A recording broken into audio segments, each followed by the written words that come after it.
Ladies and gentlemen, this is the September 26, 2017 hearing of the Board of Appeals.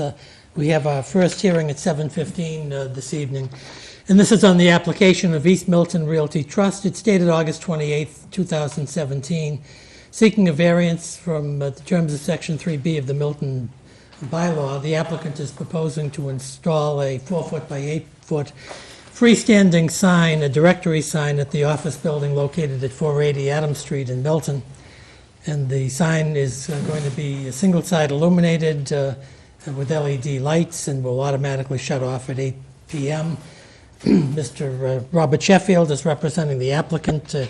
He has submitted the application, which is dated 8/28/2017, to which is attached copies of plot plan of the building, copies of the proposed sign, all of the paraphernalia that light the sign, and other materials. We have also the denial letter by Mr. Prondak, since this property is in a residential zone and the signs aren't allowed in a residential zone.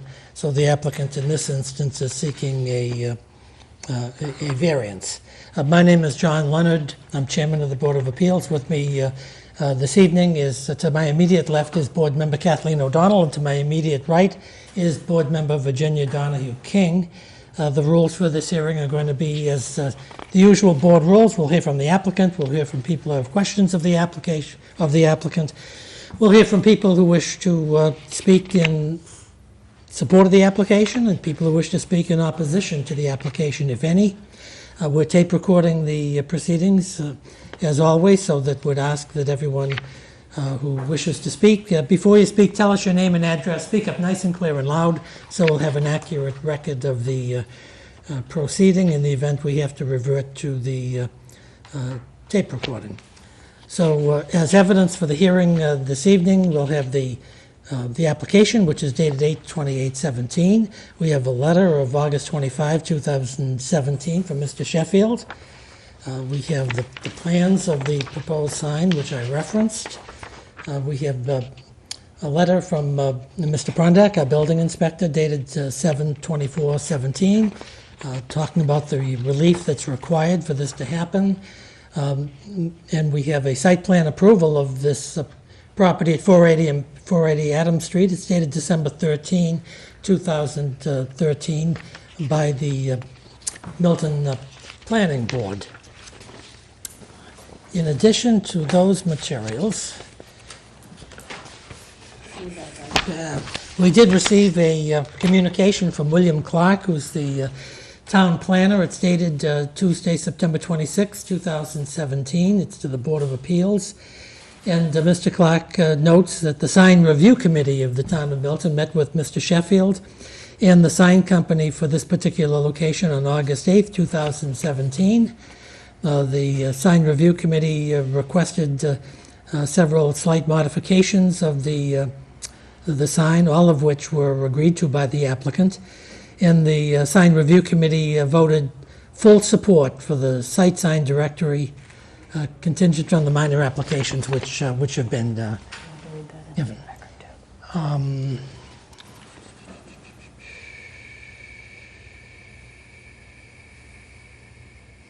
No, I don't think so. Thank you. So without further ado, Mr. Sheffield, good to see you. Welcome back to the Board of Appeals. We're pleased to hear from you. Thank you very much, Mr. Leonard and members of the board. I have here with me Mr. Paul Mahoney on my left. He's Vice President of Hagar Management, and he's also trustee of the Milton East Realty Trust. And Mike Stepanuk from the sign company, and he's done all the work with regard to the site plan and physical sign, etc. Good. Welcome to the Board of Appeals, gentlemen. Thank you. Thank you very much. I'll give a brief history insofar as this property was turned into a commercial office building back in 1951 by a decision in 1951 by the Board of Appeals, and then it was constructed in 1953. For the last 25 years at least, I know that there was a tenant directory sign outside the building. I believe that it's been there since essentially 1953. The property was purchased a couple of years ago by Milton East Realty Trust, and the building was completely renovated, made handicapped accessible, and a lot of work was done on the building. That process did not require us to go to the Board of Appeals. It required us to go to the Planning Board in a site plan approval process, which we did, and we explained there what we were going to do, including the sign that was being proposed. And the Planning Board approved all the work that was being done, the modifications and alterations that were going to take place, and the sign that was going to be erected, and they put in their site plan approval report or decision that the details of the sign should be approved by the Board of Selectmen. Normally, a sign in a commercial district, you meet with the sign review committee, and the sign review committee goes over what you plan to do, and it makes some suggestions or modifications or whatever. In this case, we met with the sign review committee. It went very well, and they made some very, very positive improvements to what we plan to do. They suggested, a cool light and the specific wattage, et cetera, so that it would be, call it user-friendly. And it wouldn't be stark or unnecessarily bright. We made those modifications, and they unanimously approved. And we are here today to obtain the approval of the Board of Appeals so that we can go forward and replace the sign that's been there for the last 50 years. Mr. Sheffield, let me just ask you a couple of basic questions. The materials that you've submitted showing the sign and the various dimensions of the sign, as well as the lighting specifications for the sign and other technical documents, do they fairly and accurately represent the sign that's actually going to be constructed here? Yes, they do. Yes, they do. And the representation, we will adhere to that, and of course we put in the light specifications, and we had the wattage and brightness as was suggested by the sign review committee. Did you have an opportunity to show this sign to any abutters of the property? Well, we met with the abutters during the site plan review process. Okay. I don't have any questions. Ms. O'Donnell? No, I'm familiar with the site. I'm familiar with the old sign. Yes. I noticed that there's not a new sign. And so I'm pleased that that you met with the sign review committee and they made those modifications, and I think it's fine. I don't have Okay, any Mrs. King. No, I don't have any. Mrs. King has no questions. Mr. Sheffield, do you have any other evidence that you want to present at this hearing? No, I believe that completes the evidence portion. Okay, thank you. Let me see, is there anybody out there in the audience who has either questions of Mr. Sheffield or his witnesses, or otherwise wishes to speak in support of this application for variance? I'm just wondering how wide. I'm sorry, ma'am, you have to come up here and take a seat at the microphone. You can't be heard on the TV if you're talking from the audience. I live at 18 Bath. No, please sit down, get the microphone in front of you, and we'll know who you are. I live at 18 Babcock Street, so my backyard will be facing the building with the light. Sure, and what's your name? Deborah Fitzgerald. Okay, just 1 second, please.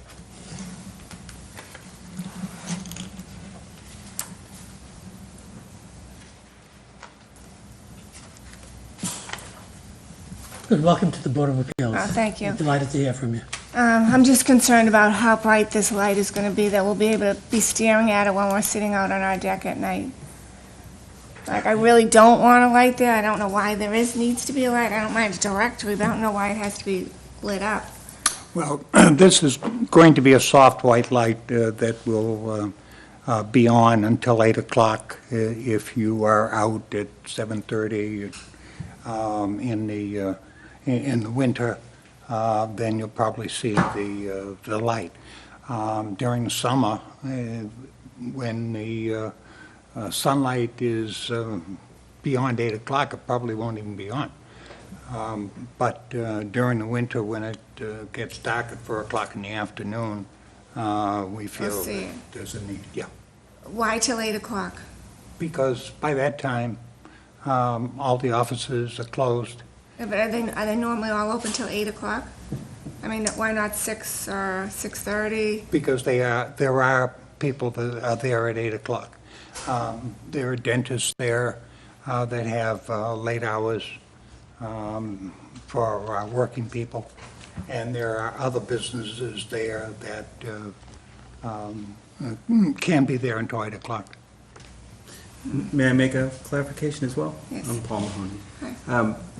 About the specific lights, we tried to be very careful to have lights that would point directly at the sign. They're very directional, these lights. Some signs you'll see have an over light that kind of comes down and blinds you as you look at it. Yeah. These are two, they're kind of like these, if you see on the picture. They're narrow and Can they... I see what the picture is? Yes, by all Because we means. don't know it, Yeah. we've never seen. Yeah. And that's as close to a picture we can get, but they're Okay. actually a little bit narrower than that. But they focus right on. So this- just these two will be lighting there? That's it.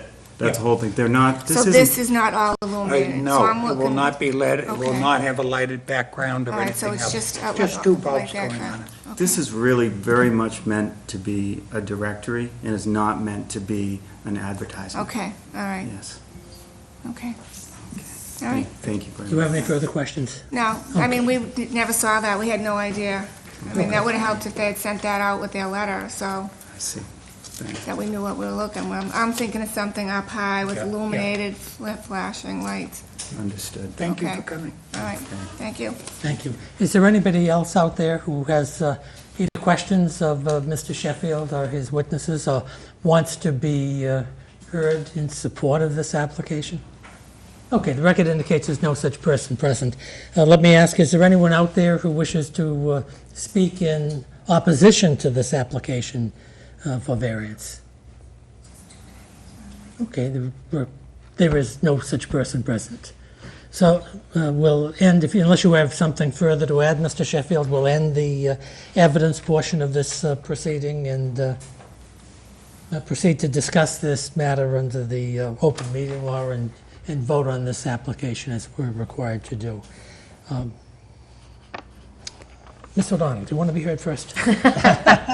I'm certainly, as said, very familiar with the site, very familiar with the fact that it has signs for the bank and everything else, and so I think that the design is fine. Well, I agree, going along with the sign review committee, that they have made some changes that will enhance the site and the neighborhood around it. I would tend to want to vote for it. Okay. Well, I want to thank Mr. Sheffield for making the fine presentation and supplying us in advance of the hearing with all of the relevant documents and photographs and the like. The sign, fortunately, has been vetted by the sign review committee, who knows more about signs than we ever do. It's a rarity when we get involved in reviewing signs But this unusual circumstance, because it's in a residential zone, you need Board of Appeals relief. But I did read the 2013 decision of the Planning Board. I read these materials, and to me, the sign is very tastefully designed. It fits in with the building. It's unobtrusive. But the building is such, I'm surprised they have this many tenants in the building.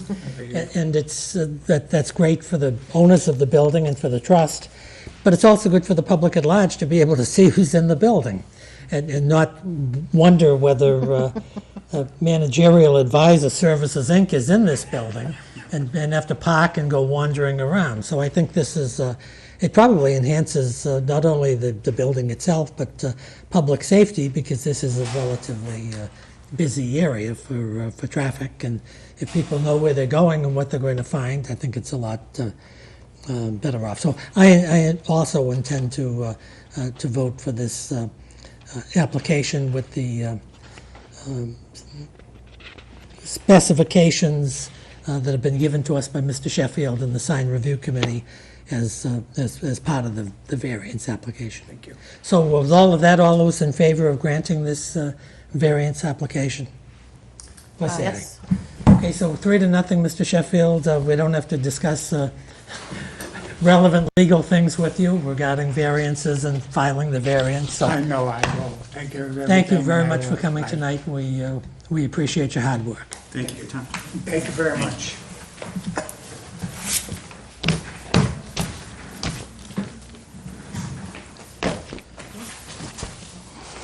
Mahoney. Let me just Okay, check. so Mahoney, yeah. we're off to 7:45. Okay. Want me to do this one? Well, sure. Okay. Do I need to put in all of the conditions that are No, in just reference them in the reference? decision. Yeah. Okay, good. Reference them incorporate them by reference. Ladies and gentlemen, it's now 7:34, and so our next hearing is at 7:45.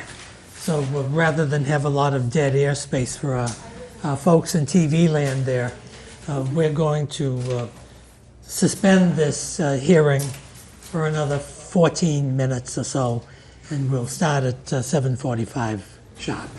So we'll be in recess until then.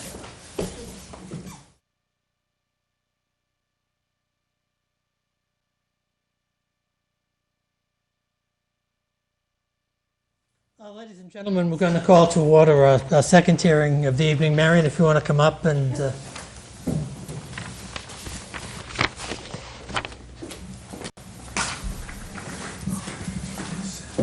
Thank you. Thank you. But may I call you Pastor Shelley? I don't want to be... That's perfect. That's, oh no, that's Marion was perfect. calling you Pastor Shelley at the first hearing. That works. So I thought I would. So this is the continued hearing of the application of East Congregational Church. It's dated June 30, 2017. And here the applicant is seeking a variance from the terms of Section 3A of the Milton zoning bylaw, so as to be allowed to lease the existing kitchen facilities at the church to private caterers to prepare food to be delivered to other locations. This matter was originally before the board on June 30th, 2017, and Mrs. McGettrick made a thorough presentation. The board had a lot of questions about the August use. 23rd, Oh, I'm sorry. What did I say? June. That's the date of the application. Excuse me. The date of the hearing is indeed August 23rd, 2017. And we had a lot of questions about the use and possible conditions and whether the use was a substantial change or was an incidental change. And we received a lot of letters, which I'm not going to get into now. I did at the last hearing, supporting the church's application here. And we also have received, rather recently, a letter from Mrs. McGettrick. It's dated September 20, 2017. I have it here. It's in multiple pages. It's detailed. But for 4 pages and some schedules. And Mrs. McGettrick eloquently gets involved with the church's purpose and how this the use of the kitchen facility would work, and various conditions, who would be potential lessees of the facility, and or how long they would be leasing the facility per week, and general conditions that the church would find acceptable, and makes an argument that under the circumstances here, the board should exercise its discretion and grant this variance. So I'm not going to go into any more detail than that because I'll be stealing Mrs. McGettrick's thunder, and I don't want to do that. So my name is John Leonard. I'm chairman of the Board of Appeals. To my immediate right is board member Nick Gray, and to my immediate left is board member Kathleen O'Donnell. So the rules of the board are going to be the same as the first hearing. We'll hear from Mrs. McGettrick, Reverend Shelley, or anybody else who they want to offer as a witness. We'll listen to people who want to speak in support of the variance, people who have questions regarding this particular application, and we'll hear from any person present who may want to speak in opposition to this particular application. We're tape recording the proceeding this evening as always, so that we'd ask that anyone who wishes to be heard tell us a name and address, speak at one of the microphones. So the microphones record, they don't project, so that we'll have an accurate record of who spoke at the particular proceeding. So I think without further ado, Mrs. McGettrick, it's good to have you back at the Board of Appeals. Welcome. Thank you very much. Why don't you tell us what's been happening since we last met, what the church's position is on this application, and discuss some of the conditions and other relevant considerations, so that the people out in TV land will have an understanding of what this application is really about. Well, thank you very much. We came away from the previous meeting with marching orders, I would say. You needed more detail. You needed to understand. We were actually applying for two uses, one of which, the educational use, we are withdrawing that part of our application. So this is just about use of the church kitchen, occasional use by food preparation businesses. And that was an issue because this is a residential zone.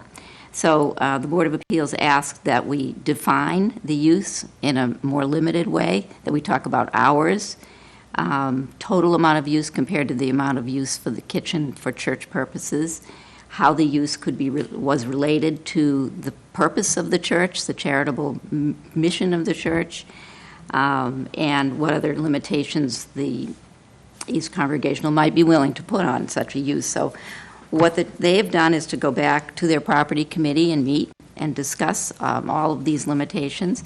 They've also sought the names of two specific food preparation businesses that they would undertake an agreement with if the board grants permission, a variance to do this sort of thing.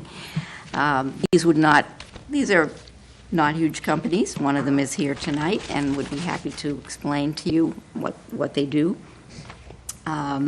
So what the church has done, and what we are doing in this application is we're defining sort of a maximum amount of use in terms of numbers of hours. What you would talk to us about before was restricting the use to less than 25% of the time, and then actually the proposal we're coming in with, I believe, is 18% of the time that the kitchen would be in use would be for this particular type of use. The hours would be the same as the hours that the kitchen is currently used, and that's 8 a.m. to 9 p.m. But they would be primarily during the week, because the church uses the kitchen, its own kitchen facilities on the weekends for a lot of their own activities. It could be use on a weekend, but it would be rare. I didn't want to restrict our application to no weekends, because there could be a purpose for which one of these businesses might want to come in and do something. But ordinarily, it's going to be during the week, it's going to be during the day. The church also decided that they would not allow any businesses that use trucks. So these would have to be small businesses that use vehicles just as anybody else using the church parking lot uses vehicles. There would be no apparent difference in the traffic. There's plenty of parking at this church because they have a side parking lot and they also have a rear parking lot. And these are very small businesses that would maybe have 2 or 3 cars, if at most. Oftentimes it's one person doing the cooking. The other thing, though, that the property committee talked about was how to set limitations that would require that any business using their facilities has a role that's related to what the church's role is. So I have to go back and actually read the language because it's pretty specific. But what I explained in my letter is that the church's mission is to build and serve community in Christ's name. They want to serve the community by making their church kitchen available for creative, educational, and entrepreneurial endeavors that benefit Milton residents. Therefore, benevolence or charitable giving through monetarily or through acts of service is integral to the mission of the church. And so in keeping with this mission, in addition to reviewing the business plan and mission of any small food preparation business, East Church will also require a charitable giving agreement with each business to continue, extend, or initiate the business's own community service through food donations when appropriate to local food pantries, shelters, or social service agencies, offering free cooking or baking classes to community groups, supporting the efforts of local community-supported agriculture farms, such as Brookwood Community Farm in the Blue Hills, or another mutually agreed-upon outreach effort that is in keeping with East Church's mission. Each agreement for use of the facilities would require such a written commitment. And then you'll see that I have provided you with some agreements that the church uses. It's not necessarily a lease, but it's an agreement for the use of the facilities. And before they would enter into such an agreement, they would require that the applicant fill out this application for kitchen use. It's quite detailed. It does ask, what the nature of the organization is. Are they sole proprietors, LLC, partnership, 501c3, what type of products they'd sell. It actually sounds more general than it is in some ways, but they ask a lot of questions about their food certification, food safety, number of employees. And then the agreement itself starts out with number 1, the charitable giving requirement, which would be part of the agreement, and then goes on to some more conventional provisions that you would have in such agreement about maintaining the facility, when it would be used, what the amount would be, what the amount paid would be for the use, security, keys, parking, and so forth, when the agreement would be terminated and so forth.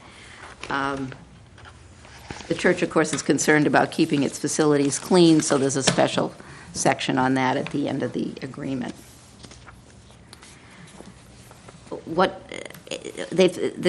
The church also spent some time talking to food preparation businesses, and they've come to you tonight to tell you that there are 2 that they would start out offering their facilities to.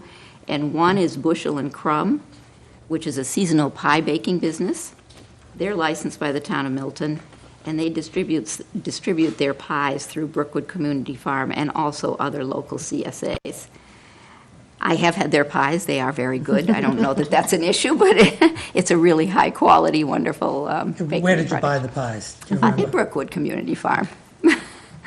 And I suppose, I don't know if they sell them at the market. At the farmer's market? At the farmer's market, they may. That would be another logical place. But anyway, the second company is Dede & Company. This is a small catering company that serves many Milton families.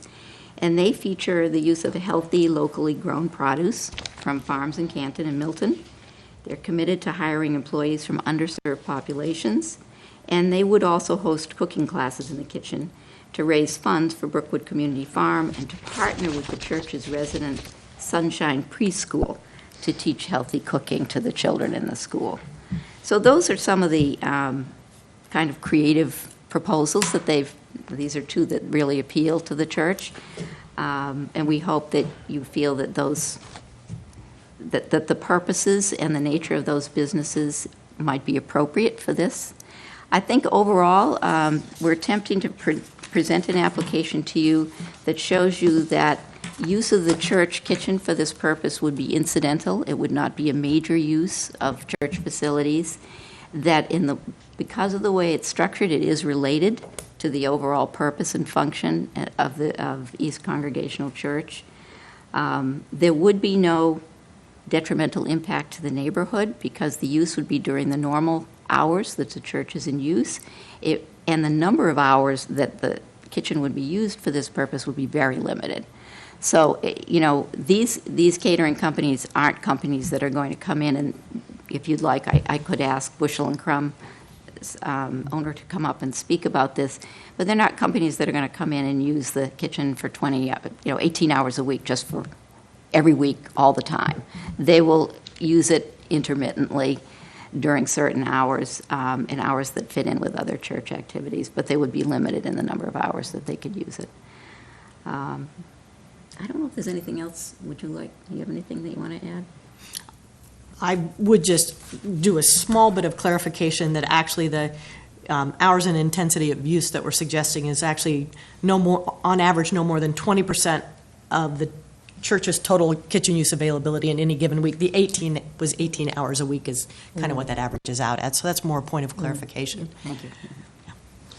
Well, Marion, could I ask you just three questions, and it's just to fill in some background that perhaps some of the people who are watching this on TV and that didn't have the ability to hear the first hearing.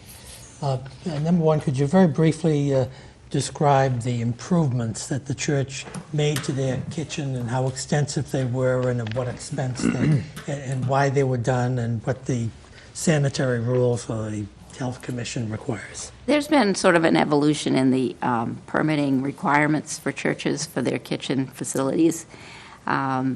So within the last 5 years, or maybe a little bit longer than that, East Congregational Church found out that it would have to have fully upgraded, really commercial kitchen facilities for the church. It's a big expense for a church to undertake, but East Congregational is a very modern and well-maintained church, and the congregation decided to undertake this upgrade of its kitchen facilities. So the kitchen was entirely upgraded. A lot of work was done. They have the proper type of ventilation equipment. If they were a commercial cooking facility, they have all of the cleaning arrangements that they're supposed to have. So in addition to somebody using the kitchen having to be properly licensed, the facility itself has to be properly permitted, and it has been by the Board of Health. Subsequent to doing that, they also found out that they would need a variance in order to allow anyone else to come in and use the kitchen and be paid for that use, which is, of course, important to any church, which this church, like any other church, is finding creative ways to maintain itself and continue to exist. And they have a beautiful kitchen facility that they would like to make available to people in the community if there's a way to do it. So that meant that they had to go through this process, come before the Board of Appeals, understand what some of the concerns were. They spent a long time meeting with their neighbors and going out to meet with them, having meetings at the church and that sort of thing to try to explore what any issues might be. So I think that pretty accurately describes the sequence of events. And, they would have had to upgrade their kitchen facilities anyway. It certainly makes sense, since they have gone to the effort to do that they might be able to allow them to be used in an incidental way and be paid for some of that use. On page 4 of your letter, you list various conditions, which I'm not going to read, but one of them is that the church, I think voluntarily, is agreeing to make available to the building inspector within reasonable time the existing agreements and the uses, information regarding the uses of the kitchen. Can you get into that just a little bit? I mean, basically what I'm saying here is that while normally these records would be private, the church is willing to provide their agreements with anyone who wants to use the kitchen. And as you can see, the agreement is very detailed, specifies when and how the facilities will be used. So at any given time, the building inspector would be able to determine that the church was not exceeding any limitations that have been placed on the use in terms of hours and time and parking used and that sort of thing. And even the nature of the use, because the agreement itself requires this charitable agreement up front. And that would all be part of what the building inspector would be able to examine. I don't think this would be overly burdensome. I'm not saying that the building inspector would want to come in every month to look at agreements. I'm saying that he might want to do it at any given time, and certainly if a concern were raised, he would want to do it, and he would have the ability to look at those records without any questions being raised. Lastly, my last question is, you note in your letter that because the church is in a residential zone, you need a variance here. And that's because the church is not a residence. Some may claim it is a residence for different other uses. But I guess my question is, you refer to Section 3A7I of the zoning bylaw, that if this was a residence, may allow this very use by special permit, as opposed to the more difficult standard of variance. Can you very briefly just run through that? Yes, I mean, you can't run a full-fledged, full-time business out of your house, and you can't run a catering business out of your house full-time. But our bylaws do allow, in a residential zone, for a residential homeowner to have an incidental use of their business for food preparation, for the preparation of food and other goods for sale, which is kind of unusual, but it's there, and it's incidental, and it requires a special permit from the Board of Appeals, which means that the Board of Appeals would be looking at how intrusive such a use would be in the neighborhood, what parking would be required, how much traffic there would be, whether there would be a problem with odors, etc. So you would Those be are the very issues you all the addressed things in we're your looking letter. at here. But so I think it's helpful to know what that process would be. I think the same process applies here. I think the variance is another layer, does make it more difficult, but it's a different type of building than a residential building. This bylaw doesn't apply to a church, which already has a use that's permitted because it's a church. So Maybe the a use higher churches is use than a residence. well, and that's why, though, one certainly tries to find a relationship between what the church is doing and any use of its facilities. That's what we're trying to do here. Great, thank you very much. Do you have anything else you'd like to add? I don't. If you would like to hear from the owner of Bushel and Crumb, she is here. Would you allow her to say something, or are you happy with the information you have? Let's stay with what we have at the Okay. present time and see what my colleagues, if they have questions. Mr. O'Donnell. My actual discomfort, I guess, at the last hearing was more about the fact that it's a religious use and that it's a commercial activity. Not the actual kitchen. I've been in the kitchen. I live in the neighborhood. So that was my trouble. So I want to thank you for the materials that you've provided, because I think the idea of aligning the activity, the people that are using it, to the mission of the church helps me a little bit with that issue about a commercial use in a religious building.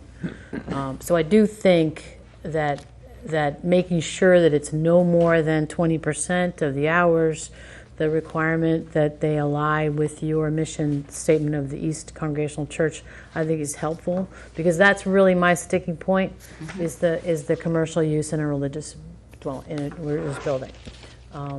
So I do think I would not want to see a lease. I would want to just see a license that could be terminated at any time. I would not be happy about a lease. I think that also causes trouble for the church itself in terms of its tax exemption from real estate taxes. So I do want to make sure that, if we do allow this, that there would be strict limitations on the percentage of time, strict requirements on that charitable component to the use. So I do think that your documentation has certainly helped, address that concern that I have. Thank you. Okay, good. Mr. Gray. I was going to raise the same point on the lease versus a license, and I was glad to see that your agreement is in the form of a license, which is more temporary and ephemeral in terms of you're not granting a leasehold interest that would run for years and years and years and be harder to terminate. It's more consistent with an incidental use, I think, and less likely to be used as a precedent for another type of residential place that was trying, you're not leasing the premises out to a commercial, it's not, in that sense, it's not a commercial use. It's, I mean, I'm jumping the gun. And the cars, again, would be very, very, I know East Milton is very car sensitive, totally understandably. Water main sensitive now too, I think, especially in your stretch of Adam Street. But you think maximum probably two or three or at a time at most, and you have, as you say, plenty of on-site parking, both in the front and in the back. The only other point I had, this isn't really a question, but would you say that I know you probably spent a fortune upgrading this thing, and I know we all have to be good stewards of our church's property and use it towards its purpose. Would you say that it's fair to say that allowing this particular type of activity on the premises would be a good use, stewardship-wise, for the church? It would be a good use of the money that you spent to upgrade the kitchen, right? I mean, the church needs it for its own activities, obviously, but as you say, that takes place mostly on over the weekends, and there's a lot of downtime for this very expensive room that you dumped a lot of money into. So I can see why, for that purpose, it would make, it would assist the charitable purpose of the church in that you were making good use of your resources that you sank so much money in. That was really the only other question I had. If that's more of a question or a statement, I don't know. But anyway. Would you agree with that? I'm done. You would agree with that, right? I would, Okay, yes. there we go. There's the Okay. question. I'm done. Thank you, you're done. I'm sorry you're done. That's all right. Fine. I don't have any further questions at the present time. So let me ask, is there anybody out there who wishes to be heard in support of this application or has questions of the applicant? Yes, sir.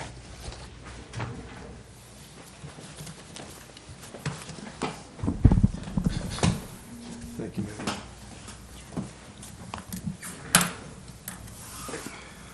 Good evening, everyone. My name is Edward Duffy. I live at 35 Granite Place in East Milton, about 4 houses from the East Kong Church. Welcome to the Board of Appeals. It's good to see you again, Mr. Duffy. Nice to see you, I hope Mr. things have Leonard, been well. and everybody on the board. I'd like to tell people from the East Congregational Church and others that I was there in the church the day it opened. I was a special guest. I was 10 years old. I was a special guest of Reverend Clarence Schroeder. I was his paper boy. Anyways, Mr. Leonard, I just wanted to say I like the clarification I just heard between the license and the lease at the safeguard for everyone, and I appreciate it. One more thing I'd like to say is this is something that's many of my neighbors are afraid of, and they're not here. I don't know why they're not here tonight. It was only a month ago that we had, or 5 weeks ago that we met earlier, but I'm not sure why people aren't here tonight. I would like to suggest that the variance be allowed for the term of 1 year. That would be a good test to see if it has any negative impact on the neighborhood, and or it could be a very positive impact with all these sweet things I've been listening to so far tonight. So it's a suggestion, sir, to have the variance for 1 year, and thereafter we can decide how often it would have to be from there. But I think 1 year would be another safeguard for the neighborhood. So I thank you, sir. Yeah, thank you, Mr. Duffy. Appreciate your coming tonight. Thank you. Good to see you again. Nice to see you all. Mrs. McGettrick, do you want to address the issue of whether you can you have a variance for 1 year? Or what is the applicant's position on that, on Mr. Duffy's issue? Well, usually a limitation like that applies to a special permit. I will say this, I guess what I was planning to say about that in general is that I believe that every one of your decisions says that you can bring a case back before the Board of Appeals in your discretion if you feel that it's necessary. So there is a built-in ability to come back and review if you wish to do that. It's a little bit it's an awkwardness or a difficulty with a variance that I don't believe that you're really supposed to do it for a term of years. The church itself has no objection to coming back and reviewing. And the best I can say is we've outlined a number of procedures for the building inspector to monitor what's going on. It's always possible, and the church is very open and wants to hear if there are issues to revisit. I think, though, that if there's a problem that neighbors bring directly to the church, that this church will address it directly. But should that not happen, then the building inspector is the place to go, and the building inspector is going to ask for this documentation. And if he sees a problem, he's going to tell the Board of Appeals that they should bring this back. I believe that's what would happen. I've seen it happen in And other deal cases. with it on an enforcement basis. Yes. So, that's... You're saying you have no objection to putting into the decision, if we grant the variance, that type of review process that we ordinarily use for special permits? I should ask before I tell you that. I think the church can work with whatever limitations you want to set on this initial use, if that's what you feel. Right, because even if, excuse me, Pastor, even if we, to the best of my knowledge, even if we didn't put that language in there, but I think it's a good idea to put it in if we grant the variance, if we list a lot of conditions and the church is not living up to those conditions, it certainly grounds for the building inspector to pay a visit to the church, hopefully around lunchtime, and have a discussion as to clearing up some of these matters. And Mr. Prondak is he's wonderful in that regard, in my view. You do an enforcement order if you weren't complying. Is there anybody else who'd like to be heard in support of this application, or who otherwise has questions of the applicant? Yes, sir.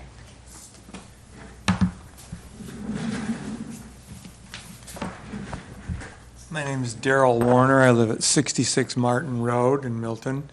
And I've had the pleasure, I've never made a pie before until I volunteered and helped Simca at Bushel and Crumb make pies. And it's been an amazing experience. Pie brings a smile to everybody's face. And Simca gives away pie tastes all the time at Brookwood Community Farm and things like that. And it's so much fun to see children and adults come for an unlimited supply until we run out of pie to taste. So I've learned a lot from working with Simca and other friends that come and help. I am a deacon at the church, so I've learned about how to utilize the kitchen in a professional manner. So that's been a good thing for me too. It's just to learn more about our facility. So I would hope that it does become a positive thing, that this can go forward and that variance can be issued, because I really truly look forward to volunteering and eating the pie that I get as my payment. And I'm gluten-free, and I still eat the pie. So, I hope that it's a positive outcome. Thank you very much. Thank you very much, Mr. Warner. Anybody else who'd like to be heard in support of this application who hasn't previously spoken? Yes, ma'am.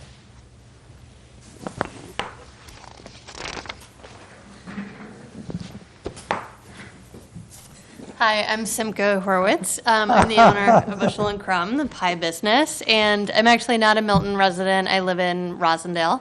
But I just wanted to speak about kind of how unique the opportunity of the kitchen is at the church, and how transformative it can be for a small business like mine. I have a full-time job. The pie business is like a side gig. I operate it as along the same model as community-supported agriculture. So people sign up for a season of pies, both sweet and savory pies, that are distributed both at Brookwood Community Farm here in Milton and at a few other farms in the area. And the idea of that model is really that it is very limited production schedule, which is what enables me to do it as a part-time thing. And so I have no intention of expanding it to be my full-time job. And that's something that's really challenging for a food entrepreneur, to be able to find a space that allows that sort of limited use and can be affordable, because renting or building out one's own facility for that kind of really limited use. I should clarify, I distribute pies on 9 occasions over the year, mostly between June and October, and then on Thanksgiving. So I'm doing production, I guess, a total of like 10 times over the year. And so renting a commercial kitchen facility standalone as my own just financially wouldn't make any kind of sense. And the church really provides that kind of incubator space for somebody that is trying to do something with food, wanting to make sure they can maintain all of the appropriate permits and licenses and do it in a safe way, but in a space that is affordable if it's something that is very small amount of time.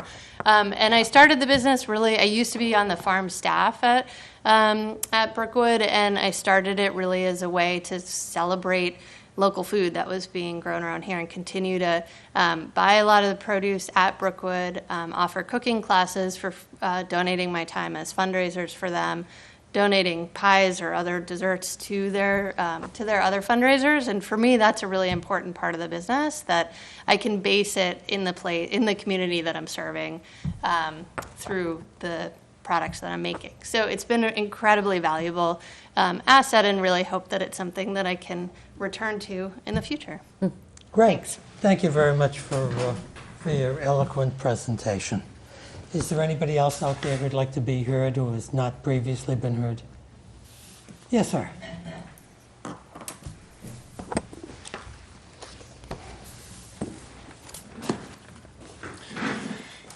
Thanks for letting me speak to you. My name is Steve Nelson. I live at 481 Elliott Street. I'll be brief. I think it's been made clear, but I want to reinforce my understanding that the request before the board tonight is not intended by the church to be primarily a revenue-generating organization, or operation, but as Mr. Gray suggested, more of a stewardship. We have a flexible, and we have a well-positioned facility. We make it available to an awful lot of organizations. We have Boy Scouts swarming on Friday nights. We have another faith community that worships on Saturday. We have Quincy Chorale that rehearses there, and it's just not conscionable for us to have this facility and not make it available to other community members. We have a strong commitment toward building a nourishing community, and this little hiccup with the for-profit organizations came to us as a surprise. We thought we were supporting and helping to develop community, and that's primarily my understanding of what this request is about. Thank you. Thanks, Mr. Nelson. We appreciate your coming here this evening. Is there anybody else who'd like to be heard in support of this application, or otherwise have questions of Mrs. McGettrick? And there's no such person present. Let me ask, is there anybody present this evening who wishes to speak in opposition to this application for variance? And there's no such person present. So, Mrs. McGettrick, unless you or Reverend Shelley have some closing remarks, we'll end the hearing. I would like to just say that one of the things that has distinguished East Congregational Church, I believe, throughout its history is its positive and collaborative relationships with its neighbors.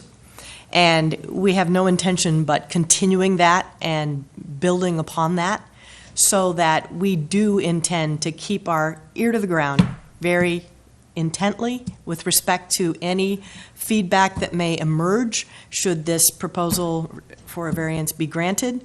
And I and others in the congregation make it a point to stay in touch with our neighbors. We just had the 5th annual neighborhood block party last Saturday, and fortunately, one of the neighbors who did submit a letter of concern previously, and I talked at that block party. So, and she said, oh, these limitations sound great. I mean, this is what we were hoping for. So I think that I would just like to assure the board that those are relationships that are already in place, and I am sure will continue to thrive and be nurtured along the way, and that this is, we actually think, just another way of extending our service to the community, both very close to the church building itself, but also to the wider community that we hope to be able to continue to serve.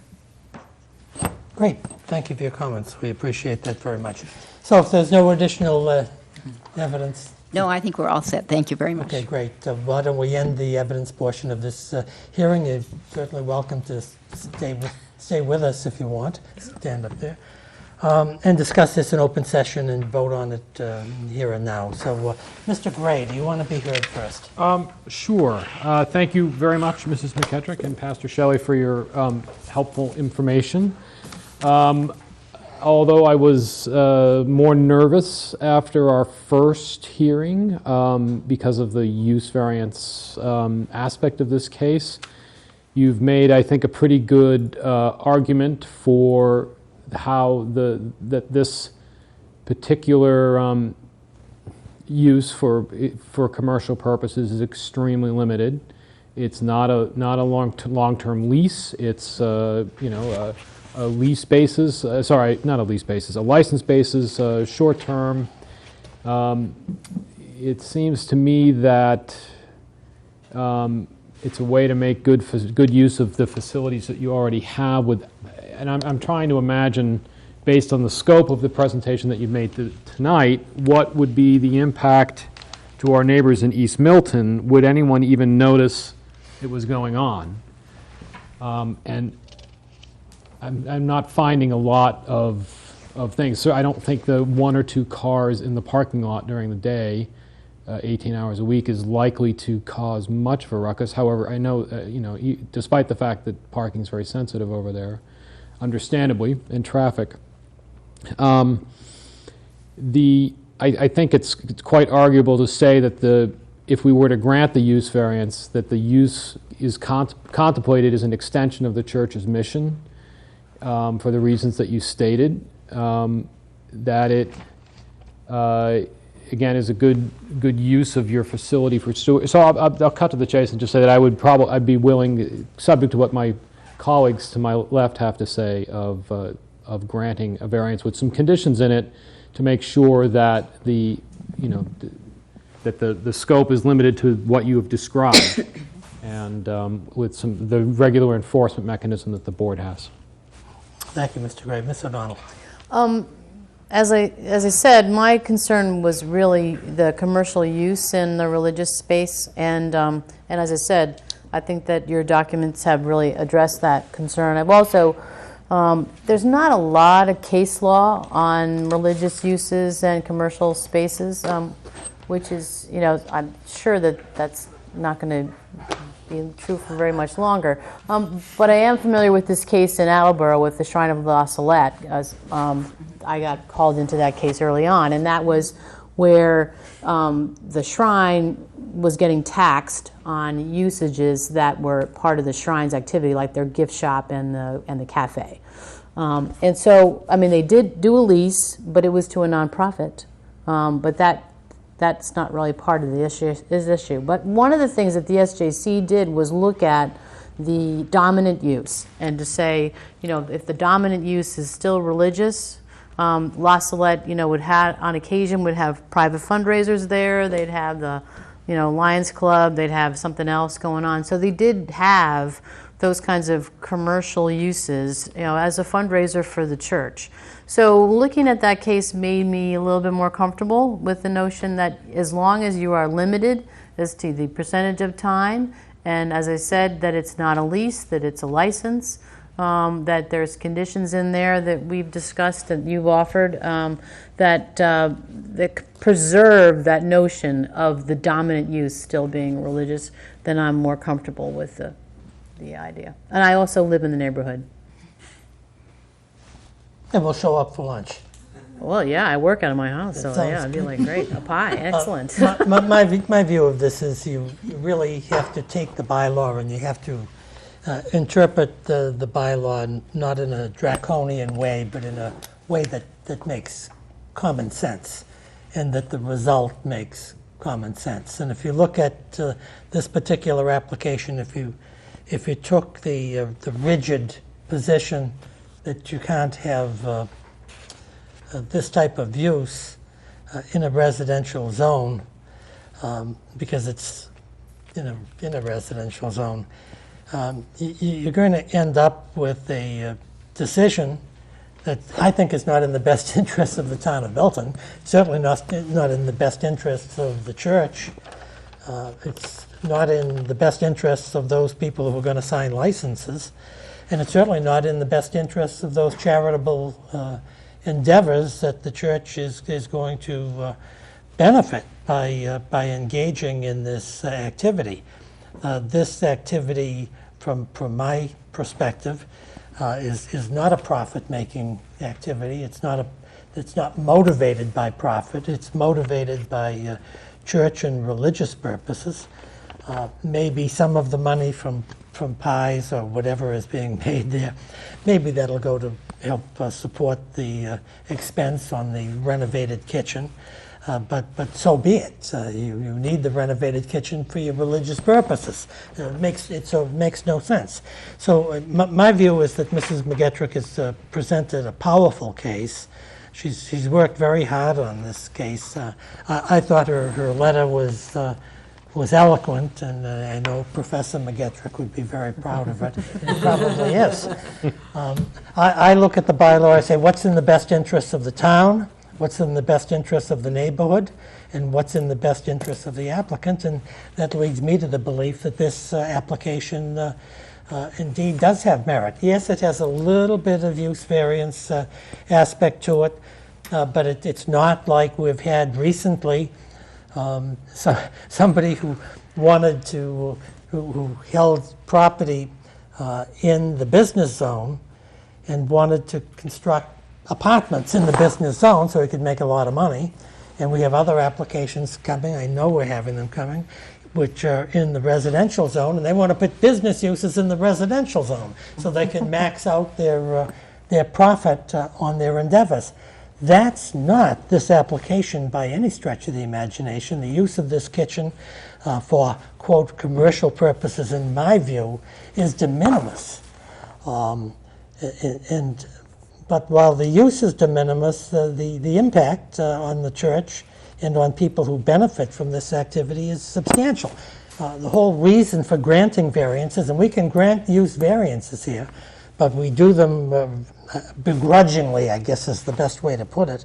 But we grant variances every day of the week, and usually they're for younger families who buy residences for $300,000 or $400,000. Now they're having 4 children, and they need another bath, and they need another bedroom, and they can't go out and spend $800,000 or $900,000 to buy a big McMansion. They just can't do it, and we're very flexible because we don't want these people to have to move to Chelsea or Randolph or Braintree or Canton.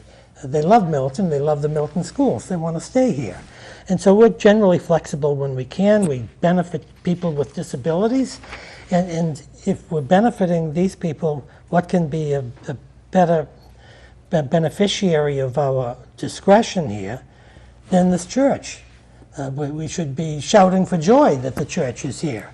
And to the extent that we can lawfully do so, and encourage uses that not only benefit the church, but benefit the community. And I thought Marion and probably Reverend Shelley, putting their heads together, came up with a whole series of uses that kind of weaves in not only the charitable and religious benefits, but the benefits of funding some of the kitchen renovations, which were the legal effect of which was unexpected.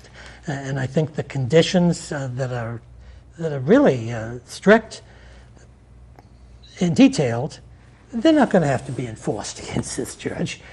Mr. Prondak is never going to have to go down there and with a complaint. I just know it's not going to happen. But I think incorporating these conditions which the church is voluntarily agreeing to put into the decision. I think it gives support to the community that the church's mission isn't going to change in any radical way here, and that the neighborhood is protected, and those people who may criticize us for not literally interpreting the bylaw under these circumstances, but maybe tweaking the bylaw to affect a greater good, they won't be able to say that we have not done anything to protect them from commercial use in a residential area, because that's not the case at all. I think this application is in the best interest of the town, it's in the best interest of the church, and it's in the best interest of the people who are going to receive assistance from this application. I'm going to be proud to vote for this application.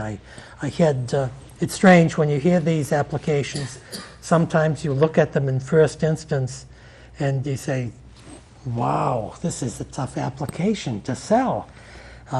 And I really think that the thoughtful and cooperative effort of Mrs. McGettrick and the parishioners and Reverend Shelley have really indicated to me that, boy, if you can have this use by special permit, but you can't just because you're a church and you're not a residence and you're doing the same thing that you could do under a special permit, it makes no sense to literally interpret the bylaw. So with that rather long harangue, I intend to vote for this variance application with the conditions that the church has voluntarily assumed. So all of those in favor of granting this particular variance with the conditions set forth in Mrs. McGettrick's letter, including the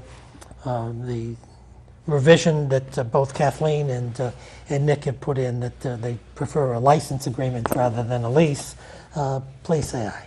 Aye. Aye. Well, congratulations. Mr. Duffy, yes. 1 year. Well, no, Mr. Duffy, what we're going to do here is you don't need the 1 year, because the matter is, if the church doesn't fulfill these particular conditions on complaint by anybody in the neighborhood, but you or anybody who's not even present tonight, then this would be brought back. If this condition wasn't changed by the church, wasn't corrected, it would be brought back to the Board of Appeals in the nature of an enforcement action. So actually, this is not for 1 year. It's What harm does it do to have it for 1 year? If everything's fine a year from now, then we can make it 5 years next year. I Well- don't think we can legally do well, a that's the variance. other question that I asked. The difficulty is, I think, Mr. Duffy, is very technically, I don't think that can happen. I think in a special permit, the law is that special permit is generally for 5 years. And you could grant it for less than 5 years, but I don't know that you can grant it for more than 5 years. Nick would know better than I would. But I've never seen a situation where a variance was granted that was for a term of years. I don't think that's legally possible, and I don't think it's necessary under these circumstances, because I think the way we're presenting the variance, it's a more flexible way of dealing with it, and I don't think anybody is harmed by it either. So I appreciate your concern and your consideration. I just don't want to follow up the variance by putting in for a term of years and find out that somebody takes an appeal of that and saying that the variance is improperly granted because we restricted it to a term of years and that we misunderstood a variance for a special permit. I'd prefer not to put the board in that position. But I really appreciate your concerns. So with all of that, congratulations on your variance. Thank you for coming. Thank you for the audience for coming and being patient with us. And we'll be adjourned. Thank you very much. Thank you.